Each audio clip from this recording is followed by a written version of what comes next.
Nicki wasn't on the record in the beginning. 2 days before the album was about to drop, and it's kind of like crunch time, and the day before the album dropped, that's when she submitted the verse in, man.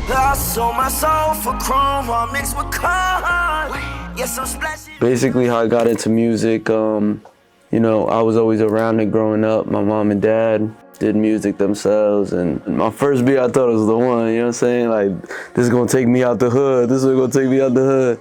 That shit was trash though. Growing up in Stroudsburg, Pennsylvania, it was difficult, man, because it was like, it wasn't a lot of resources, it wasn't, you know, studios or anything like that, and nobody has really done it yet. So we would always just have to travel and commute and stuff and just to work, you know, like, some nights I'm driving all the way to New York for nothing. People fall asleep on me. Sometimes I'm going all the way to Philly, but I was hungry for it. So, you know, that's what made me kind of like overcome, I guess, everybody else, you know, like those sleepless nights. I sacrificed, you know, just to make it out of there, man. But I'm always paying attention to the Philly scene, like the sound of Philly and the artists in Philly. And this is when Love Is Rage probably just had dropped. Lil Uzi popping up, and Spike Jordan was putting me onto his music before, like back in the day, like 2014, 2015 type shit. To kind of be on something before it really go crazy, it makes me like trust my ear even more, you know, cause I felt like I caught something and people were loving it too, and it was fire. To be able to do that and lock in with bro and make so much music, and the way we worked, it was so smooth, and you know what I'm saying? Like, that it was just like meant to be. It just felt like I'm in the right place right now. So basically how Endless Fashion came about, we was in the studio, this probably like 2 weeks, 3 weeks into me being out there. I was just going through beats and stuff, and Uzi had told me, he was like, hey, go through some of your old beats. Like, your old beats was fire. Like, you was in a different bag back then. And this is when we was in Philly and Milk Boy, just like, you know, turning up. I go back to my folders of like 2019, 2020. I'm playing the beats like the Run It Up beat, I'm running it back from that. We playing old songs like The Lame snippet, we playing Scarecrow snippet. I'm just playing all those beats, right? And then I just so happened to play this one beat. I played that beat, and when I played it, he was like, yo, you snapped on this one. Like, I feel like we should do something to this. Nicki wasn't on the record in the beginning. What happened was, you know, we put the trailer out and all that, and you know, it's pink tape, and I know Nicki Minaj fuck with that pink shit. Like, you know, she had pink all over her shit, you know, her album and stuff like that. She hit Uzi up, she was like, yo, how come you ain't hit me for a feature? Like, you gotta get me on there, boom, boom. We sent the open in probably like 2 days before the album was about to drop. And it's kind of like crunch time, and she sent the verse back probably the day after. Like, she snapped. That was one of my top 5, you know, it's a lot to choose from, but top 5 verses, you know, from Nicki. So appreciate that, Nicki, for real. So let's start with the keys that I played in the beginning of the song that I had stuck in my head all day. Started off the beat like this.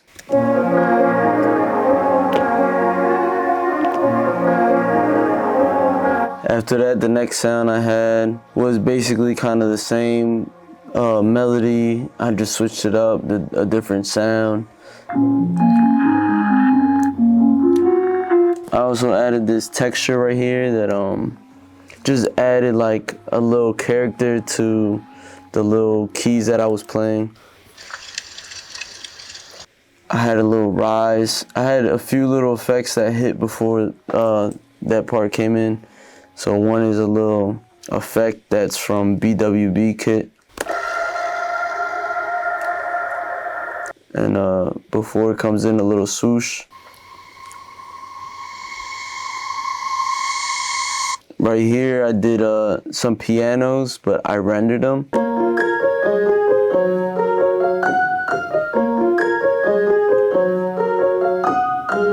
So the beginning intro 808, I got an 808 from BWB. Believe it or not, I used to use this 808 for every beat back in the day, so it's crazy. Like Run It Up and Proud of You, all those beats, like I use the same 808. It was BWB, the Wave 80811.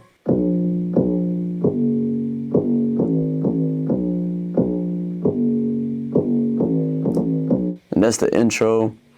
with no drums or nothing, just to build it up.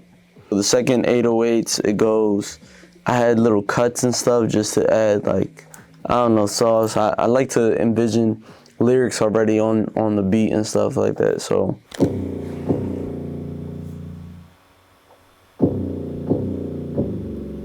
So after the 808, I added some effects and stuff too. Like I said, I like making it sound cinematic. So right before the 808 comes in, I added like a reverse vocal, or kind of like a reverse snare with reverb on it. So something like that. Then I added a little, I don't know how you explain this. This ain't crazy. I don't know. It's just a weird ass effect, but I'll play it anyway. It's like you stepped on a dog, like a little chihuahua or something like that, and you just like, it just something tragic, you know, just happened. So when it comes in, you know. So layering with the 808, I had a kick, BWB, Wave 3 kick, #1. This kick I also used all the time. I use it on Run It Up and Proud of You. It's crazy. I did these hi-hats, pretty simple hi-hats, just little groovy ones. Then after that, I added a clap, cool little clap, just to go with the hi-hats.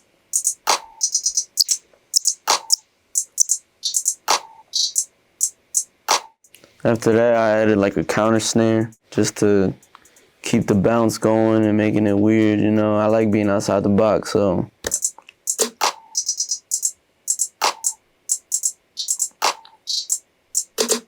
I had 2 or 3 hi-hat patterns. Certain parts was more complex than others, but I'll play this one. This one's a little bit more simpler than the last one. And then the third pattern I had, this one was a little more complex. Okay, then just to layer all the rest of the drums and stuff, I added this perk.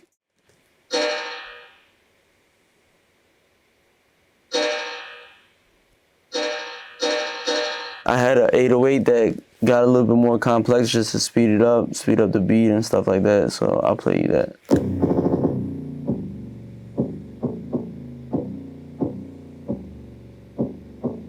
Felt like the whole beat was missing just one thing, the tag, the Bugz Ronin tag. I recorded this myself, just a lot of auto-tune and Melodyne and just like, you know, I'd be pitching it up and stuff and a lot of reverb and all this stuff. With all that together,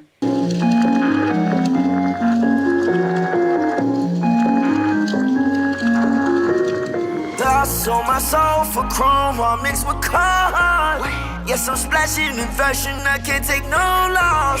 I rock Junior on wannabes, I got no heart. I put endless to denim on rims on my car. So my advice to like the young producer, the younger generations and stuff, just go crazy, you know what I'm saying? Lock in with artists and just make they sound and engineer, learn how to do all of that. Don't be just a beat maker, be a producer. People don't do that nowadays. They just like making either melodies, do the whole thing. Learn how to do that, you know what I'm saying? And then you're gonna last in this industry way longer than most of these people, you know?